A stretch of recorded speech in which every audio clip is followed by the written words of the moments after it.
오늘 본문에서 선을 행하는 자가 없다라는 말은 부정어 우쿠라는 단어와 함께 사용하고 있어서 한쪽으로 다 치우쳤다. 그래서 선을 행하는 자가 아무도 없다라는 것을 강조하고 있습니다. 그런데 선이라는 단어는 일반적으로 두 가지의 단어를 사용하고 있는데 아가토스라는 단어를 사용합니다. 이 아가토스라는 단어는 추상적 개념의 선을 말합니다. 그런데 오늘 본문에서 사용하고 있는 이 선이라는 단어는 크레스토테타라는 단어를 사용하면서 실천적이고 겉으로 드러난 선을 의미하는 단어입니다. 창세기에 보면은 하나님께서 천지를 창조하시고 보시기에 좋았더라 라는 말씀을 합니다. 그때 보시기에 좋았더라라는 단어가 바로 토브라는 단어를 사용합니다. 이 토브라는 단어는 아가토스라는 단어와 같은 뜻을 가지고 있습니다. 착하다, 아름답다, 진실하다 이러한 의미를 가지고 있는데 겉으로 드러난 행위로서가 아니라 내면의 아름다움을 말하는 단어입니다. 그러한 아가토스라는 내면의 아름다움을, 내면의 선을 말하는 단어와는 다르게 오늘 본문에 사용된 크리스토테타라는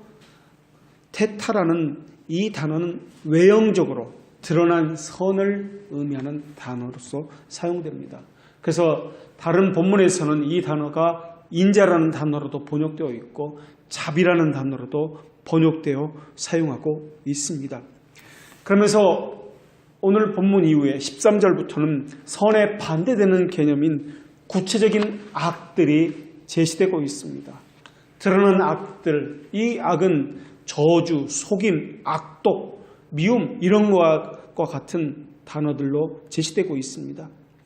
우리는 지난주까지 지성의 부패성과 의지의 부패성에 대해서 나누었습니다. 오늘은 결론적으로 말씀드리면서 이 부패성이 우리의 마음의 작용인 감정과 양심으로부터 찌들어 있었다는 것이 밖으로 드러났다라는 것을 나누도록 하겠습니다. 성경에는 사람들이 어둠을 사랑하였다. 또 쾌락을 사랑하기를 하나님 사랑하는 것보다 더 하였다라는 말씀들이 나옵니다. 이것은 중생하지 못한 사람들의 마음입니다. 무질서하고 병들어 있고 어둠 가운데 있다는 것을 말씀하는 그러한 구절이라 할 수 있습니다. 인간의 양심은 길들여지지 않은 말과 같이 제멋대로 날뛰고 있습니다. 양심의 얼굴은 지옥을 향해 있고 양심의 등은 하늘을 등지고 있습니다. 미워할 것을 사랑하고 있고 사랑해야 할 것을 미워하고 있습니다. 애통해야 할 때는 즐거워하고 있고 즐거워할 때는 애통해하고 있습니다. 수치는 자랑스럽게 여기고 있고 자랑스러워할 것은 수치스럽게 여기고 있습니다. 바라야 할 것은 싫어하고 있고 싫어해야 할 것은 바라고 있습니다. 성경에서는 이 양심이라는 단어를 마음이라는 단어와 혼합해서 사용하고 있습니다.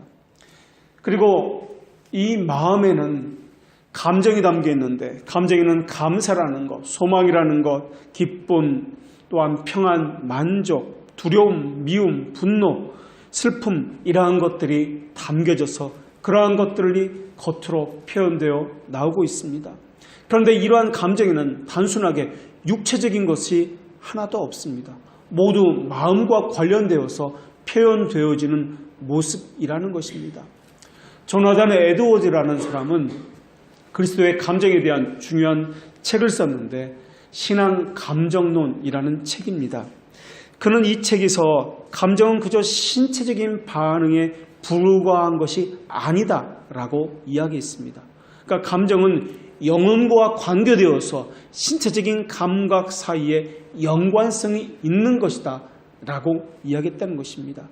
그래서 조나단 에드워드는 이것이 창조주께서 영혼과 육체 사이에 정해둔 연합의 법 때문이다 라고 말을 했습니다. 쉽게 말하면 우리가 감사의 마음을 가지고 있기 때문에 감격을 하기 때문에 눈물을 흘린다. 육체적인 반응으로서 이 감정이 표현되어 나온다는 것입니다. 하나님에 대한 두려움을 가지고 있기 때문에 몸이 떨리고 두려워하고 경외심을 가지고 그러한 감정을 느낀다는 것입니다. 그래서 모든 육체의 반응은, 행동들은 마음으로부터 시작되어 나온다는 것입니다. 사도 바울은 분쟁, 시기, 분냄, 이러한 사람들은 하나님의 나라를 유업으로 받지 못할 것이다 라고 말을 했습니다. 이러한 모든 것들은 마음의 작용에서 나온 행동들이다 라는 것입니다. 하나님을 대적하는 행동들도 마음의 작용에서 비롯되는 것입니다. 첫사람 아담의 범죄 역시 선악을 알게 하는 나무의 실과를 보고 먹음으로써 이루어질 기대감이 가득 차 있었습니다. 그 기대감을 가지고 그러한 행동을 하게 되었던 것입니다. 결국 인간의 모든 삶을 움직이는 방향타가 있는데 그것이 바로 마음이다라는 것입니다. 마음속에 있는 하나님의 그 감정들이 그것에 따라 하나님의 뜻을 따라 살게 하기도 하고 또는 그렇지 않기도 하기도 한다는 것입니다. 세상에 마음이 있는 사람은 세상의 법을 따라 삽니다. 마음에 욕심이 있는 사람은 그 욕심이라는 그 방향타에 따라서 탐욕을 가지고 살아간다는 것입니다. 하나님께서 사람을 창조하셨을 때 아직 죄가 들어오기 전에는 이 마음은 완전했습니다. 지성은 하나님의 뜻을 명료하게 잘 이해할 수가 있었습니다. 하나님께서 보여주신 것, 그 한도 내에서는 충분한 이해력을 가지고 지성은 잘 활동하고 있었습니다. 의지도 하나님을 그 말씀에 순종하기를 기뻐했습니다. 그래서 자신의 뜻을 내려놓고 하나님의 의지에 전적으로 굴복할 수 있는 의지를 가지고 그러한 삶을 살아왔습니다. 타락하기 전에 정서 역시 하나님의 마음이 수시로 그 정서 가운데 흘러들어와서 그 하나님의 뜻을 기뻐하는 감정을 가지고 살아왔던 것입니다. 경외하는 감정, 하나님의 마음에 합당한 감정을 가지고 살아왔습니다. 그래서 기쁨, 소망, 평안, 감사, 사모함, 인자함 이러한 것들로 가득 채워져 있었습니다. 성령의 열매라든지 고린도전서 13장에서 말하는 사랑의 그 모든 요소들을 다 가지고 있었습니다. 이 감정들은 각기 다른 하나의 별개의 것이 아니라 하나를 다른 측면에서 본 것들에 불과합니다. 그러니까 사랑에는 믿음이 따로 있고 오래 참음이 따로 있고 자기 유익을 구하지 않은 것이 따로따로 있는 것이 아니라 이 사랑이라는 측면을 다른 측면에서 본 것에 불과하다는 것입니다. 그래서 사랑이라고 한다면 이런 요소들이 다 나타나야지 이 중에 하나라도 나타나지 않는다면 이것은 온전한 사랑이라고 말할 수 없다라는 것입니다. 이렇게 성령의 역사하는 믿음에는 사람들의 감정이라고 여기는 요소들이 다 포함되어서 나타나고 있습니다. 그리고 이 감정이 참된 믿음에서 나온 것인지 그렇지 않은지는 분명히 분별할 수 있어야 한다라고 또한 조나단 에드워드는 이야기하고 있습니다. 어떤 사람의 감정은 지나치게 부족합니다. 또 어떤 사람은 결함이 있고 또 이 사람이 가진 감정에는 세상의 합법적인 즐거움을 가졌다 할지라도 너무 때로는 과한 즐거움을 가지고 있습니다. 어떤 사람은 적절치 못한 만큼 즐거워하지 못합니다. 또 어떤 사람은 차고 넘칠 만큼 그렇게 과하게 즐기고 있습니다. 또 어떤 사람은 무지와 삐뚤어진 의지를 가지고 있고 병들고 무질서한 감정을 가지고 하늘과 거룩을 향해서 대적을 합니다. 하나님의 뜻에 반대하는 의지는 하나님 그렇게 말씀하셨다고 한다 할지라도 그것에 대해서 나는 순종할 마음이 전혀 없습니다. 믿지 않는 자들에게는 깨끗한 것이 없습니다. 오직 그들의 마음과 양심이 더럽혀지기 때문에 그들에게서 나오는 것은 하나님께서 보시기에 좋은 것들이 아닙니다. 그런데도 그들의 감정은 내 판단은 항상 의롭다고 여기고 있습니다. 조나단 에드워드는 자신의 저서 신앙 감정론에서 자기가 일으킨 감정, 그것과 하나님께서 주시는 감정을 예를 들어서 잘 설명하고 있습니다. 예를 들면은 무언가 육체적인 신비 체험이 있다는 것, 신앙에 대해서 많은 열심을 내고 있다는 것, 회심의 체험이 자신의 능력에 의한 것이 아니라고 고백하고 있다는 것, 내가 체험을 할 때 어떤 성경 구절과 함께 체험이 생각난다는 것, 이웃을 사랑한다는 것, 여러 가지 감정을 함께 경험한다는 것, 하나님을 찬양하고 있다는 것, 자기 회심의 진실성에 대해서 깊은 확신을, 자신감을 가지고 있다는 것, 내가 하는 간증이 다른 사람들에게 감동을 불러일으킨다는 것, 이러한 감정들은 하나님께서 주시는 감정이 아닐 수 있다라고 이야기하고 있습니다. 하나님과는 상관이 없이 내가 일으킬 수 있는 감정이다라는 것입니다. 또 청교도 매튜 미드라는 사람은 죄 안에 있는 악 때문이 아니라 그의 수반되는 부끄러움 때문에 죄를 미워할 수 있다라고 이야기했습니다. 신자들 가운데는 죄를 부끄러워하는 사람이 있습니다. 그들은 분명 죄를 미워하고 죄를 싫어합니다. 그런데 그들이 죄를 미워하는 이유는 죄 자체 때문이 아니라 내가 당할 피해 때문에, 내가 입을 손해 때문에 라고 이야기하고 있다는 것입니다. 그래서 성경은 그 영광은 부끄러움에 있다라고 증언하고 있습니다. 압살롬이 죄를 미워했습니다. 죄악을 부끄러워했습니다. 압살롬이 암논의 죄악을 미워한 이유는 우리 가문의 수치가 되기 때문에 그랬습니다. 내게 피해를 주기 때문에 죄를 미워한 것입니다. 또 어떤 사람은 다른 사람의 죄를 미워할 수 있습니다. 예를 들면 술 주정뱅이가 그렇습니다. 다른 사람이 술을 마시고 행패를 부리는 것을 너무나 싫어합니다. 그런데 여전히 자신은 술을 마십니다.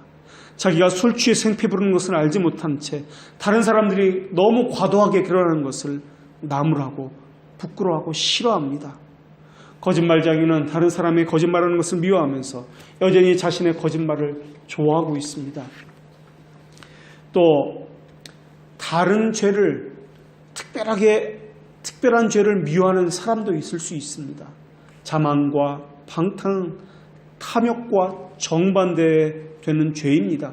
예를 들어서 돈을 헤프게 쓰고 허랑방탕하고 규모가 없이 사는 사람들은 죄에 대해서 탐욕스럽고 수존노와 같이 그렇게 탐욕적인 사람을 아주 싫어합니다.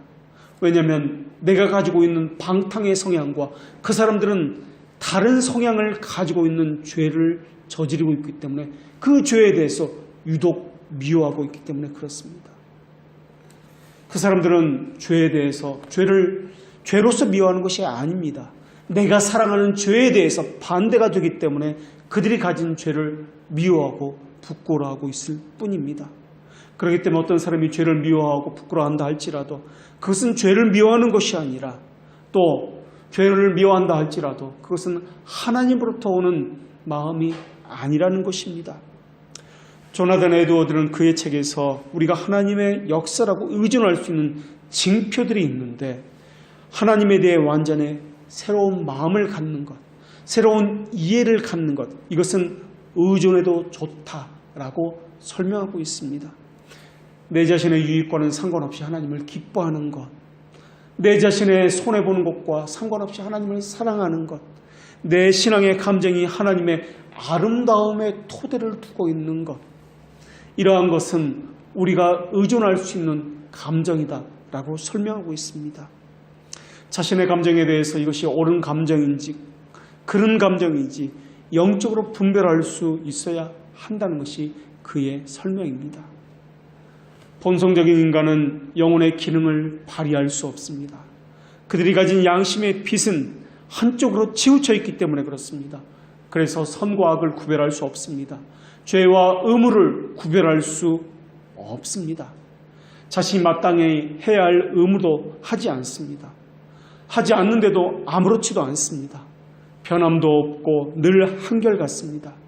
영적인 것과 구원하는 믿음의 삶에 대해서는 양심에 걸리적거리는 것이 전혀 없습니다. 양심이 무뎌졌기 때문에, 어두워졌기 때문에 내가 무엇을 마땅히 해야 하는지, 무엇을 하지 말아야 하는지 전혀 관심이 없습니다. 죄에 대항하는 마음은 무기력해져 있습니다. 그들의 양심은 그저 자신이 보기에 좋은 대로 작동할 따름입니다. 심지어 악을 선이라고 부르고 선을 악이라고 부르기도 합니다. 그러면서 말하기를 요한복음에 기록한 대로 물은 너희를 죽이는 자가 생각하기를 이것이 하나님을 섬기는 일이다 라고 그들은 생각을 합니다.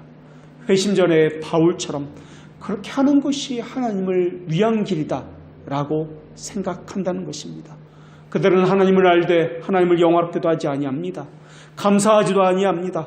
오히려 그 생각이 허망하여지고 미련한 마음이 어두움 가운데 놓여 있습니다. 어떤 사람은 열정은 있으되 하나님을 아는 지식이 전혀 없습니다. 그것은 맹목적인 헌신이 될 것입니다. 반면에 어떤 사람은 지식은 있으나 열정이 없습니다. 그것은 열매 없는 사색이 될 것입니다. 또 어떤 사람은 그것은 하나님께서 기뻐하지 않는 길인데도 불구하고 분명히 아는데도 불구하고 세상과 야합해서 자기의 양심을 가리어버리고 그 길을 걷고 있습니다. 유사 그리스도인이라는 책을 쓴 매튜 미드라는 청교도는 자연적인 양심과 거듭난 양심이 주는 그 차이를 7가지를 들어서 설명을 했습니다. 첫째로 거듭나지 않는 사람의 양심은 종교적인 의무를 제한한다고 그는 설명하고 있습니다. 하나님의 일을 부분적이고 또한 제한적으로 일을 합니다. 그 사람이 하나님의 일을 행하는 것과 복종을 하는 것에는 한계가 있다는 것입니다. 자기가 손해를 보지 않을 만큼만, 자기가 여유를 가지고 할 수 있는 만큼만 한다는 것입니다. 그래서 어떤 의무는 행하지만은 어떤 것은 무시합니다. 이 정도면 됐어. 이 정도면 나는 최선을 다하고 있는 거야. 이 정도면은 다른 사람이 이 정도도 하지도 못해 라고 생각한다는 것입니다. 자기 스스로 하나님의 명령을 가립니다. 그래서 자기 입맛에 맞는 것은 행합니다. 어떤 것은 순종하고 어떤 것은 소홀히 행합니다. 그리고 그 기준은 항상 하나님의 말씀에 있는 것이 아니라 자기 마음에 이끄는 데에 있다라는 것입니다. 그러나 거듭난 양심은 모든 주의 계명에 주의를 기울입니다. 그 의무를 행하는 데 있어서 연약함은 있을 수 있어도 그 영혼이 하나님께 나아가는 것은 절대 제한하지 않습니다. 부족하지만 넘어지지만 그 길을 날마다 걸어갑니다. 지금은 그 사람은 하나님을 많이 사랑하지 못할 수도 있습니다. 그러나 앞으로는 더 많이 하나님을 사랑하게 될 것입니다. 지금은 부족하여서 그 일을 완전하게 행할 수 없을지도 모르겠습니다. 그러나 앞으로는 그 일을 행하는 데 있어서 부족함이 없게 될 것입니다. 새로워진 양심은 더 노력하게 될 것이고 하나님을 섬기는 데 있어서 균형을 가지고 그 일을 해나가게 될 것입니다. 그렇기 때문에 여러분의 모든 행동 방식이나 생활 습관이 하나님을 향해서 있다 할지라도 하나님을 중심으로 한다 할지라도 섬김에 있어서 그 행함에 있어서 하나님을 제한한다면 그 사람은 거듭나지 못한 양심이 분명할 것입니다. 그 사람은 어떤 계명은 기뻐하지만은 다른 계명은 무시할 것이 분명하기 때문에 그렇습니다. 그래서 시편 기자는 그러므로 내가 범사의 주의 법들을 바르게 여기고 모든 거짓 행위를 미워하나이다 라고 고백하였고 또 다른 시편에서는 내가 주의 모든 계명에 주의할 때 부끄럽지 아니하리다 라고 고백하였던 것입니다. 어떤 것에 제한을 두지 않았다는 것입니다. 두 번째로 거듭나지 않은 자연인의 양심은 종교적 의무로 자신의 양심의 입을 가로막습니다. 거듭나지 않은 사람이 자신의 양심에서 죄를 발견하면은 죄를 책망하기보다는 다른 것을 통해서 이 양심을 만족시키려고 한다는 것입니다. 죄를 지적하는 양심의 입을 막아버리려고 한다는 것입니다. 그래서 양심의 소리를 듣지 않으려고 귀를 막아버립니다. 또 자신의 것으로 자신을 변호하며 다른 것으로 자신의 죄를 대체하려고 합니다. 그래서 죄를 제거하기보다는 양심의 소리를 다른 행동으로서 잠재웁니다. 우리가 알고 있는 것은 칭의라는 것은 죄를 완전히 없애는 것이 아니라고 알고 있습니다. 칭의는 죄를 가리움을 받는 것입니다. 그런데 칭의는 거기서 멈추지 않습니다. 의롭다함을 받은 사람은 그 양심을 가지고 하나님 앞에 나아갑니다. 그것을 가지고 나왔기 때문에 의롭다함을 받는 것이 아니고 의롭다함을 받았기 때문에 그것을 가지고 하나님 앞에 나온다는 말입니다. 양심이 내 마음을 불편하게 계속 몰아붙입니다. 그것을 모른 채 하지 않는다는 것입니다. 그것을 가지고 하나님 앞에 나와서 은혜를 간절히 구하고 죄의 자백을 합니다. 이것이 바로 거듭난 사람의 양심입니다. 그래서 마태복음에서는 그러므로 회개에 합당한 열매를 맺는다라고 그렇게 증언하고 있는 것입니다. 세 번째로 거듭나지 않는 양심은 종교의 의무인 기도, 봉사, 헌금과 같은 것들을 자기 죄를 가리는 가리개로 삼고 있습니다. 거듭나지 않는 사람이 행하는 모든 종교적인 의무들은 자기 죄를 숨기기 위해서 하는 가리개에 불과합니다. 그 사람이 하는 신앙 고백도 자기 부끄러움을 가리는 덮개로 사용하기 위해서 하고 있는 것입니다. 가룟 유다도 그렇게 했습니다. 세례 요한을 죽인 헤롯도 양심이 찔렸습니다. 그러나 자기 죄를 숨기기 위해서 세례 요한을 죽였고 자기 양심의 평안을 위해서 자기 스스로 목숨을 끊었던 것이 가룟 유다였습니다. 거듭난 사람의 양심은 다윗이 그랬던 것처럼 주의 법도로 인하여 내가 명철하게 되었으므로 내가 거짓 행위를 미워하나이다 라고 주님 앞에 나와 고백할 수밖에 없습니다. 신앙을 고백하면서도 나는 이 정도면 되었지 라고 생각하는 사람은 아직도 양심이 거듭나지 않은 사람에 불과합니다. 다윗은 종교적인 의무를 행하면서 이 종교적인 의무를 죄를 숨기는 도구로 사용한 것이 아니라 오히려 죄를 제거하는 도구로서 그렇게 사용하였던 것입니다. 기도로 무엇을 얻어내는 도구로 사용한 것이 아니라 자신의 죄를 살피는 도구로서 사용한 것이고 예배를 또한 하나님 앞에서 무엇을 자기가 행하는 기회로 삼은 것이 아니라 오히려 사랑하는 심령을 확인하는 기회로 사용하였던 것입니다. 내 안에 상한 심령이 있는지 확인하는 시간이 바로 예배라는 것입니다. 내 안에 상한 심령도 없고 무뎌짐과 게으름과 굳은 마음을 가지고 하나님의 말씀에 갈급함이 하나도 없는 채 있다면 영혼은 거듭나지 못했거나 거듭났다 할지라도 지금은 사망의 잠을 자는 영혼에 불과할 것입니다. 네 번째로 거듭나지 않은 사람은 자신의 행한 종교적인 의무를 크게 자랑하고 떠버린다라는 것입니다. 거듭나지 않은 사람은 종교적인 의무를 많이 행하면 행할수록 자기 자신을 높이 지켜 세웁니다. 바리새인들이 그랬습니다. 어떤 사람은 우리 교회가 살아야 한국 교회가 삽니다. 우리 교회가 살아야 우리 민족이 삽니다라고 교인들을 향해서 헛된 야망을 불어넣고 있습니다. 그러나 다른 사람들은 다 알고 있습니다. 그 교회가 죽어야 한국 교회가 살아난다는 것을, 그 교회가 죽어야 우리 민족이 살아난다는 것을 그 교인들 빼고는 다 알고 있습니다. 날마다 그렇게 그들은 기도하고 있습니다. 우리 교회를 살려주십시오. 그래야 한국 교회가 삽니다.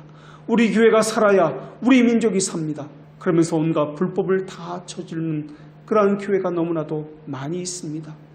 온 세상 5대양 6대주를 변화시키겠다고 선교사를 많이 파송하고 있습니다. 열방을 향해서 나아가야 한다고 그렇게 부르짖고 있습니다. 그러나 정작 그들은 변화하지 않고 있습니다. 성경에 보면은 바리새인들이 나옵니다. 그들은 이렇게 기도했습니다. 바리새인은 서서 따로 기도하여 이르되 하나님이여 나는 다른 사람들 곧 토색, 불의, 간음하는 자들과 같지 아니하고 이 세리들과 같지 아니함을 감사하나이다. 나는 일회에 2번씩 금식하고 또 소득의 11조를 드리나이다. 거듭난 사람의 양심은 가장 놀라운 것을 행할 때라도 자기 마음을 가장 낮은 곳에 두고 있습니다. 사도 바울이 그랬습니다. 그는 때를 얻든지 못 얻든지 열심히 주의 일을 감당했습니다. 그러나 그는 겸손하여서 자기는 아무 자격도 없다라고 고백하였습니다. 심지어 자신을 괴수 중에 괴수라고 고백하였습니다. 거듭나지 못한 자는 자신의 행위를 부풀리지만은 거듭난 사람은 겸손의 자리로 나아가서 자신의 행한 일들을 감춥니다. 우리 교회가 전 세계에 선교사를 몇 명 파송했는지, 얼마나 위대한 일을 행했는지 그렇게 홍보하고 내세우질 않는다라는 것입니다. 거듭나지 못한 사람은 하나님을 보지 못했지만은 거듭난 사람은 하나님 앞에서 자신의 어떤 존재인지 너무나도 잘 알고 있기 때문에 하찮고 부패하고 부족하고 모자라고 부끄러운 존재라는 것을 고백하지 아니할 수 없다는 것입니다. 사도 바울은 이렇게 고백했습니다. 나의 나 된 것은 하나님의 은혜로 된 것이니 내게 주신 그의 은혜가 헛되지 아니하여 내가 모든 사도보다 더 많이 수고하였으나 내가 아니요 오직 나와 함께 하신 하나님의 은혜로다. 하나님 앞에서 자기를 발견한 사람은 모든 사람에게 대해서도 자기를 낮추고 겸손히 행한다는 것입니다. 다섯 번째로, 거듭나지 않은 사람은 어떤 의무를 행해도 그 공로를 자기 것으로 삼습니다.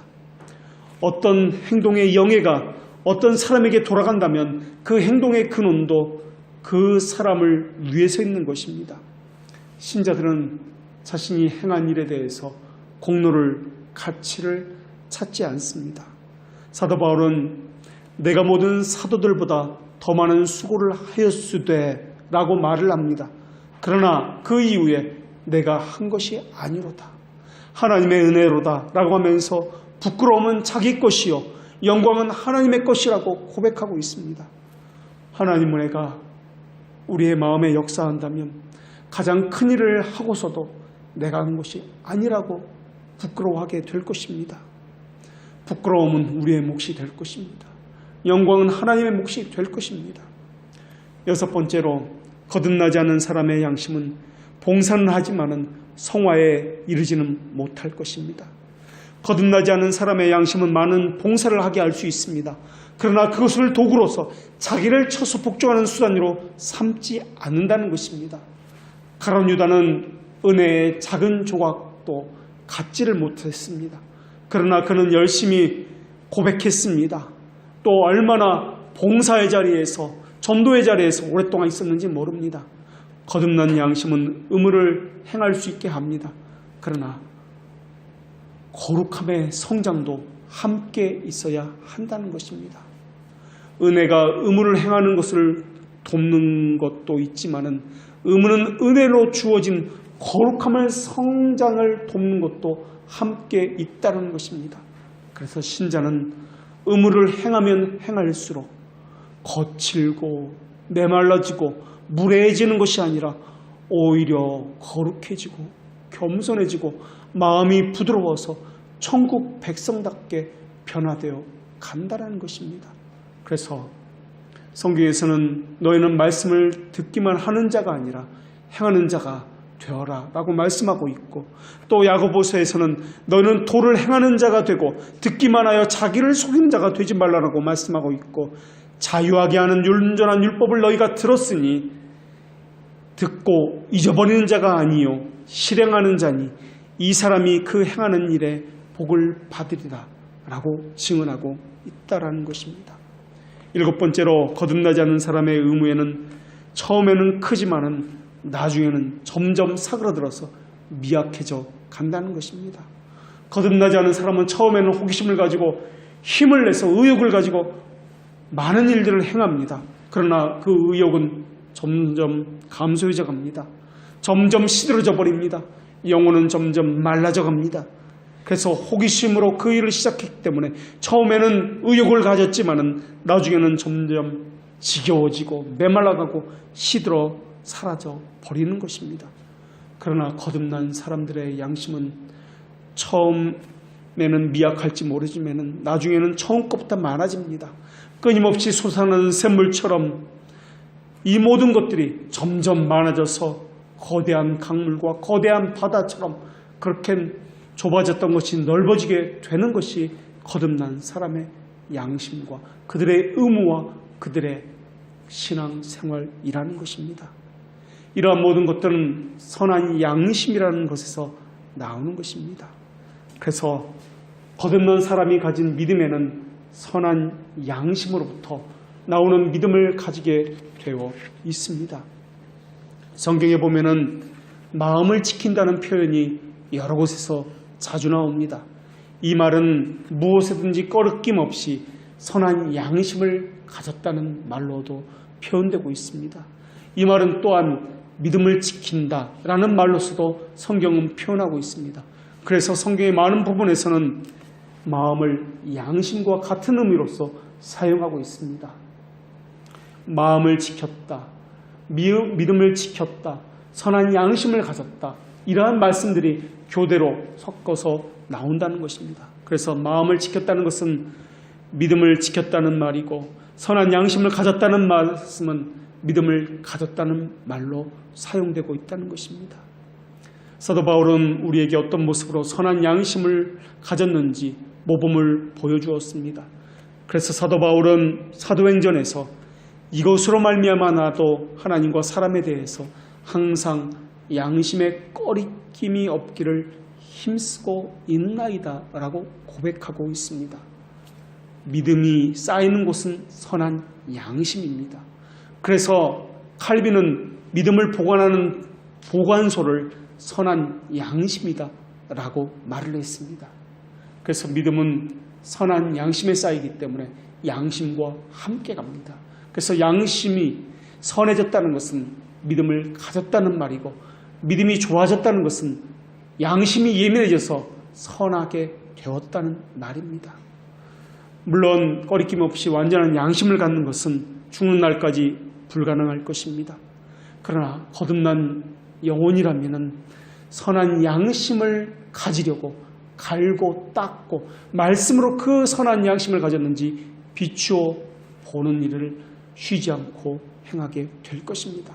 그래서 성경에서 이 교훈의 목적은 청결한 마음과 선한 양심과 거짓이 없는 믿음에서 나오는 사랑이거늘이라고 그렇게 선한 양심, 믿음, 마음을 함께 설명하고 있습니다.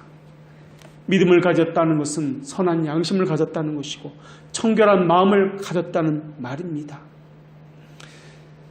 이 말은 또한 하나님에 대한 적대감이 없다는 것이고, 사람에 대한 증오심과 죄를 사랑함과 죄의 오염과 같은 것이 주의 은혜로 전부 제거된 새로운 마음을 가졌다는 의미이기도 할 것입니다.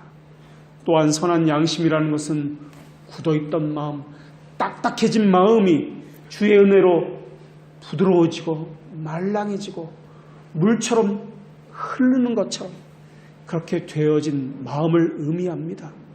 이러한 마음을 예수 그리스도의 피로 깨끗이 씻어진 마음이라고 이야기합니다. 그래서 성경은 선한 양심을 지닌 자는 무슨 일에든지 양심에 꺼리낌이 없도록 하고 있다라고 이야기합니다. 그리고 선한 양심을 버린 자는 결국 믿음의 파산을 한 자라고 성경은 그렇게 증언하고 있는 것입니다. 그래서 부패한 본성을 가진 인간은 하나님의 그 어떤 것도 받아들이지를 않습니다. 그 양심이 무뎌졌고 어두워졌기 때문에 그렇습니다. 그래서 본성적인 인간은 자신이 죽는다 할지라도 그리스도께 나아가지를 못합니다. 그래서 성경도 너희가 영생을 얻기 위해서 내게 오기를 원하지 아니하는도다 라고 말씀하고 있는 것입니다. 복음의 길에서 죄인은 점가된 의의 옷을 입고 주님의 앞에 서고 있지만은 부패한 본성은 자기가 가진 거짓된 양심, 부패한 양심의 의를 가지고 자기 길에 서고 있습니다. 본성적인 인간이 추구하는 것은 여호와의 공의가 아니라 자기 의입니다. 그래서 거듭나지 못한 사람의 가진 본성은, 그러한 양심은 언제나 스스로를 쌓으며 자랑할 근거를 자기에서 찾고 있습니다. 무언가 뽐내고 싶어합니다. 사람들 앞에서 자랑거리가 있게 하고 싶은 마음이 가득 차 있습니다. 그래서 사람 앞에 나아서기를 좋아하고 있습니다. 그래서 사람 앞에서 영광을 취하려는 모습이 그들 가운데 가득 채워져 있다는 것입니다. 그래서 그들의 본성 안에 있는 모든 것을 가지고 예수 그리스도를 믿는 것을 대항을 합니다. 본성적으로 무기력한 의지는 선을 행하는 것을 싫어할 뿐만 아니라 그리스도를 택할 수도 없습니다. 본성적으로 하나님을 향한 적대감을 가지고 있는 그들의 감정은 하나님과 관련된 것들을 본성적으로 싫어하게 되어 있습니다. 귀에 들어오지 않습니다. 그 영혼은 영적으로 포위되어 있는 날에도 여부수 족속이 다윗에게 말한 것처럼 너희들이 결코 이리로 들어오지 못하리라.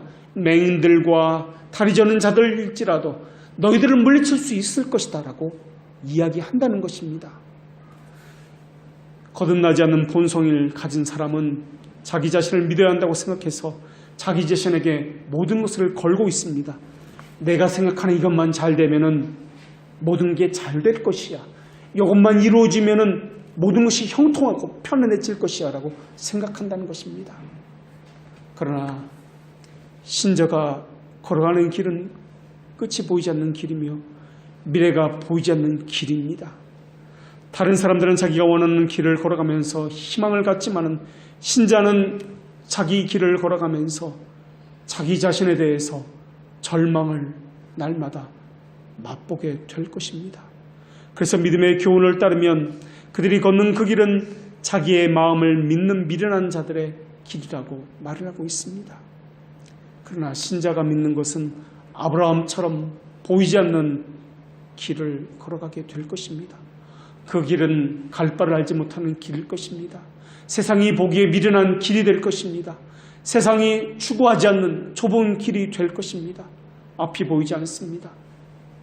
더구나 우리는 죄의 가리움을 받았지만 여전히 죄 가운데 사는 사람들입니다. 우리는 연약합니다. 꺼져가는 초의 심지처럼 가물가물하고 하루하루가 위태롭습니다. 형통한 것이 아무것도 없는 것처럼, 아무것도 보이지 않는 캄캄한 절망이 우리를 가로막고 있는 것처럼 우리는 그 길을 걸어가고 있습니다. 그러나 우리는 우리에게 소망을 두는 사람이 아닙니다. 예수 그리스도의 복음의 언약 안에 소망을 두는 사람입니다. 우리가 걷는 이 절망의 길에서 예수 그리스도께서는 우리에게 언약이라는 약속을 주셨습니다. 하나님은 그대로 믿지 못하는 우리와 같은 사람을 위해서 그 말씀의 맹세를 더하셨고 그 말씀의 맹세를 더하신 것 더불어서 외적인 상징물들을 우리에게 주셨고 그 언약에 인을 쳐 주셨습니다. 그 인은 다름 아닌 거룩한 외적인 성례들입니다.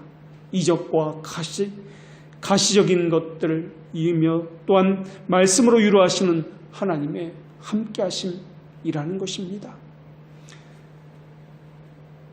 거듭나지 않은 이들은 말씀을 듣지 않으려고 또한 의지를 가지고 선을 향해서 대항하고 있습니다. 돌처럼 굳은 마음을 가졌고 양심은 파괴되었고 감정은 피를 불어도 춤을 추지 않으며 죽음을 보아도 애통해야 하지 않습니다. 그들은 말씀을 받으면 미리 정해진 답변으로 그 말씀에 대항하고 있습니다. 주께서는 먼지와 더러운 오물들로 가득한 우리의 양심에 은혜를 부어주시건만 그들은 그 모든 은혜를 더러움으로 포장하고 있습니다. 세상적인 더러움으로 계속해서 묻혀나가고 있으며 믿음에 대항하는 의심, 두려움이 계속 그들의 마음 가운데 일어나도록 그렇게 상황을 부추기고 있습니다. 육시적인 논리들이 마치 마른 바닥을 청소할 때 그 집에 오래된 먼지들이 다 일어나는 것처럼 마음속에서 풀풀 일어나고 있습니다. 더군다나 부패한 본성은 자기 행위로서 무엇을 얻어내려고 이렇게 한쪽으로 치우쳐서 있다라는 것입니다. 그들은 무언가 자신이 해야 할 일이 있어야 마음이 편하다고 생각하고 있습니다. 아무것도 자신이 해야 할 일이 없으면 마음은 괜히 불안해하고 안절부절하지 못하고 있습니다. 그래서 부자 청년이 말했던 것처럼 주께 앞에 나와 이르되 선생님이여 내가 무슨 선한 일을 하여야 영생을 얻으리까라고 질문을 합니다. 내가 무엇을 해야 어떤 일을 해야 할지 묻고 있는 것입니다. 그들은 잠잠히 기다리는 법을 인내하는 법을 하나님의 말씀을 조용히 묵상하며 인내하면서 듣는 법을 알지 못하고 있습니다. 그들은 자기 행위의 길을 세우면서 예수 그리스도 안에 값없이 주어진 은혜의 교리를 알지 못하고 있습니다. 오히려 대항하고 있습니다. 복음의 위대한 경륜은 그리스도 예수 안에서 거저주시는 하나님의 은혜를 높이는 것입니다. 복음의 모든 진리의 핵심은 그리스도입니다. 그래서 진리를 배운다는 것은 그리스도를 배운다는 것입니다. 진리를 참되게 배운다는 것은 그 진리가 예수 그리스도 안에 있는 것 같이 배우는 것입니다. 그러나 우리는 그리스도를 배우는 것과 우리의 삶의 연관성을 발견하지 못하고 따로 살 경우가 너무나 많이 있습니다. 삶은 삶이고 신앙은 신앙이다 라고 여기면서 별개의 삶을 살아가고 있습니다. 그러다 보니까 구원의 능력으로 이어지질 못합니다. 그래서 믿음이 연약해지고 겨우 숨만 붙어있는 것처럼 신앙생활은 힘겹고 헐떡이고 있습니다. 기쁘지도 아니하고 감격도 없으며 습관적이고 무뎌진 채로 겨우 마지못해서 이어가는 그러한 신앙을 살고 있는 것입니다. 하늘로부터 내려온 은혜입니다. 하늘로부터 하나님으로부터 주어진 은총입니다. 이 은총은 나라든 특별한 민족이든 개인이든 교회이든 모든 곳에 은혜의 자유를 선포하고 있는 하나님의 말씀의 법입니다. 그런데 그 말씀을 듣는 우리는, 그 진리를 가진 우리는 힘겹습니다. 가인으로부터 시작된 논리는 오늘 우리에게도 지속되고 있는지도 모르겠습니다. 내 성질에 못 이겨서 하려고 하고, 내가 보기에 좋은 대로 하려고 하고, 그것이 되지 않으면 화가 나고 분노하고 있는 모습 그대로 신앙생활을 하고 있는지도 모르겠습니다. 이러한 부패한 정서는 우리 안에 항상 가득 차고 넘치고 있으며, 심지어 가장 밝은 빛이 비칠 때에도 그 모습은 사그러지지 않으려고 하고 있는지도 모르겠습니다. 아벨은 마치 가슴을 치면서 회개했던 세리처럼 하나님이여 불쌍히 나를 여기소서, 나는 죄인이로소이다 하면서 자기의 양 가운데서 가장 귀하고 가장 좋은 것 첫 새끼를 취해서 피를 흘리는 속죄의 예물을 드렸습니다. 그러나 가인은 하나님이여 내가 이러한 일도 했습니다. 이러한 것 때문에 내가 하나님 앞에 감사합니다라고 자기를 자랑하면서 땅의 소산으로 감사의 제물을 드리며 하나님 앞에 나아갔습니다. 가인이 분노한 것은, 가인이 화를 폭발한 것은 하나님이 내 마음에 들지 않게 행동했기 때문에 그러합니다. 하나님이 내가 원하는 것을 들어주지 않았기 때문에 가인이 화를 낸 것입니다. 그것을 오늘 우리에게도 적용할 수 있다는 것입니다. 우리도 마찬가지로 신앙생활하고 있다는 것입니다. 어떤 사람은 신앙생활하면서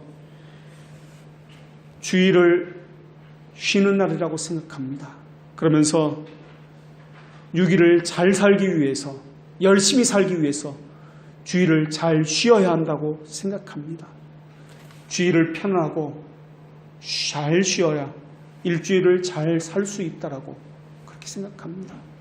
주일을 잘 지키기 위해서 6일이 필요한 것인데도 사람들은 6일을 잘 살기 위해서 주일을 잘 살고 쉬고 있어야 한다고, 잘 쉬어야 한다고 그렇게 주일을 이용하고 있습니다. 그런 생각 자체가 이미 자기 중심적인 생활을 하고 있다는 증거라는 것입니다. 이런 사람의 마음의 중심에는 그리스도와 반대되는 자기의 길을 향하는 마음이 있다는 것입니다. 마치 부패하고 냄새나는 음식을 깨끗한 그릇에 담으려고 하는 것과 마찬가지라는 것입니다. 부패한 양심에 순결한 복음을 담긴다고 그렇게 하고 있습니다. 그러니까 자신의 신앙에 활력이 없고 무기력하고 피곤하고 답답하고 힘겹다고 그렇게 말을 하는 것입니다. 자신의 양심을 돌아볼 생각은 없습니다. 그저 그러면서 남의 탓을 하고 또한 다른 사람을 그렇게 헐뜯고 있는 것입니다. 자기 죽음으로 인한 죄 죽이기가 우리 안에 있어야 하건만 사람의 간청으로는 그 영혼을 설득할 수 없습니다. 사람의 능력으로는 안 됩니다. 듣고 싶어도 들을 수 없으며 들려주고 싶어도 들을 수 없는 게 복음입니다. 귀는 이미 막혔습니다. 눈은 이미 볼 수 없게 되어 있습니다. 양심은 이미 부패해져서 거룩한 것을 담을 수가 없습니다. 그런 본성적인 영혼은 룻이 나오미에게 말했듯이 만일 내가 죽음 외에 당신을 떠나면 여호와께서 내게 벌을 내리시고 더 내리시기를 원합니다라고 말을 할 것입니다. 본성적인 인간은 자신이 부여잡은 사망의 참을 절대 놓을 수가 없다라고 그렇게 강조해서 말을 하고 있다는 것입니다. 그들은 오늘도 그리스도를 향해서 대항하여 서 있습니다. 그들 영혼 안에는 모든 면에서 그들 자신을 은혜의 빛으로부터 멀어지게 하고 어떻게든 은혜에 굴복하지 않으려고 하는 교만한 마음이 그 영혼을 가로막고 있는 것입니다. 그래서 악인은 그의 교만한 마음 가운데 자비를 구하지 않을 것이다 라는 것이 성경의 증언입니다. 거듭나지 않는 사람은 성령님의 원수입니다. 성령님은 하나님의 영이기 때문에 거룩한 영이십니다. 그래서 본성적인 인간은 거룩하지 않습니다. 거룩하지 않는 상태를 너무나 좋아합니다. 그래서 인간은 성령을 거스리고 있는 것입니다. 그래서 성령님께서 도구로 사용하는 말씀과 또한 이러한 도구들을 싫어하게 되어 있는 것입니다. 하나님의 영의 역사는 죄에 대해서, 의에 대해서, 심판에 대해서 세상을 책망합니다. 그런데 책망이 싫은 것입니다. 거듭나지 않은 영혼은 그래서 차라리 자기 오른손을 잘라낼지언정 성령님의 역사가 싫은 것입니다. 그들은 마치 아비알리에게 내 대적자여 네가 어찌하여 나를 찾느냐라고 말하고 있는 것처럼 내 대적자여 왜 내게 그것을 들려주느냐라고 말을 하고 있습니다. 그들은 성령을 원수로 대하면서 자기에게 오는 책망을 억누르려고 최선을 다하고 있습니다. 자기에게 다가오는 성령의 조짐을 없애기 위해서 힘을 다해서 거부하고 있습니다. 그들 중에 어떤 사람은 자기 머리에 성령의 책망을 없애기 위해서 마치 가인이 도시를 짓기 위해 바쁘게 움직였던 것처럼 자신의 손으로 일거리를 찾아서 바쁘게 자기를 움직이게 만듭니다. 세상 염려로 자신의 생각을 가득 채우고 있고 그래서 하나님의 말씀이 자기의 머리를 가득 채워서 자기로 성령님의 순종하게 만들지 못하도록 세상에 썩어질 것을 위해서 자신의 의지도 불태우도록 만들고 있습니다. 또 어떤 사람들은 벨릭스처럼 성령의 책망에 대해 여러 가지 핑계와 그럴듯한 약속을 대면서 뒤로 미루고 또 미룹니다. 그들은 자신이 어떻게 해야 할지, 어떤 자리에 서야 할지 답을 알고 있습니다. 그러나 그들은 순종하기 싫은 겁니다. 어떤 이들은 함께 무리를 지어서 그 책망을 쫓아버리고 있습니다. 또 어떤 이들은 사망의 잠을 자면서 우리 영을 위해서 예비하신 그 소단들을 다 내쫓아 버리고 있습니다. 도저히 자신의 성향으로는, 자신의 부패한 양심으로는 거룩한 요구에 맞출 수가 없기 때문에 그렇습니다. 기꺼이 자신의 낮추어서 하나님의 말씀에 자신의 성향을 맞출 수가 없기 때문에 그렇습니다. 오히려 맞춘다 할지라도 그 말씀을 낮추어 버립니다. 그래서 희석시켜 버립니다. 그래서 자신의 수준에 맞춰서 그 말씀을 낮추어서 자기에게 맞추는 것입니다. 자기를 높여서 하나님에게 맞추는 것이 아닙니다. 그래서 타락한 양심은 하나님의 말씀이 선명하게 들리면 들릴수록 본성적인 양심은 불편함을 느낍니다. 그래서 더더욱 귀를 막고 눈을 막고 복음의 말씀에 가까우면 가까울수록 본성은 더더욱 거세게 대항하고 있는 것입니다. 거듭나지 않는 사람에게 말씀은 본성을 억누르게 하는 것이 아니라 도리어 본성에 불을 붓듯 기름을 붓듯이 그들은 복음은 그들의 죄를 타오르게 할 것입니다. 그래서 사도 바울도 계명의 이름에 죄가 살아났다라고 말을 한 것입니다. 그들의 본성은 저항에 부딪힐 경우에 더욱 날뛰고 불태워 오를 것입니다. 중생하지 못한 사람의 마음에는 하나님과 예수 그리스도와 하나님의 성령과 그분의 말씀은 원수가 되기 때문에 그렇습니다. 그래서 청교도들은 인간의 본성에 대해서 너무나 잘 알고 있었습니다. 그래서 그것을 이기는 해결책에 대해서 묵상이라는 것을 제시했습니다. 묵상이라는 것은 오늘날 우리가 생각하는 그러한 큐티가 아닙니다. 우리 주님은 오병이어와 여러 가지 기적을 행하시고서 그 기적만 바라고 다가온 사람들에게 책망을 하시는데 그때 제시한 것이 기억하라 라는 말씀이었습니다. 그 기억하는 방법은 내가 너희에게 어떠한 약속을 행했는지 그것을 묵상하라, 기억하라라는 말씀으로써 그들에게 제시했습니다. 그것을 우리는 다른 말로 영 살리기다라고 말을 합니다. 또 우리 신앙의 선배들은 이것을 거룩한 묵상이다라고도 말을 합니다. 거룩한 묵상은 세상에 말하는 큐티와 또 다른 사람들이 말하는 것과는 다릅니다. 시편에서 말하고 있는 것처럼 하나님의 말씀을 읊조리는 것입니다. 세상과 세상에 속한 모든 것을 경멸하는데 하나님의 말씀은 도움을 줄 것입니다. 세상은 금박한 구리와 같습니다. 금태를 두른 겉으로 도구만 구리와 같습니다.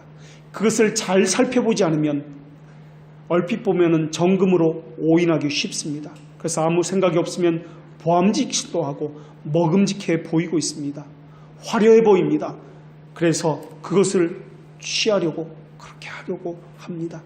그러나 하나님에 대한 묵상은 그것을 씻어낼 것입니다. 세상의 허무함, 지상적인 모든 것이 아무것도 아니라는 것과 불만족, 썩어져가는 것에 대한 본질을 깨우치게 할 것입니다. 세상에 있는 번쩍이는 것은 금이 아니라는 것도 깨우쳐 줄 것입니다. 그래서 신자로 하여금 탐욕적이며 세속적인 것에서 벗어나게 만들어 줄 것입니다. 세상에 정신을 팔지 않고 그것을 허무함을 잘 깨우쳐 줄 것입니다.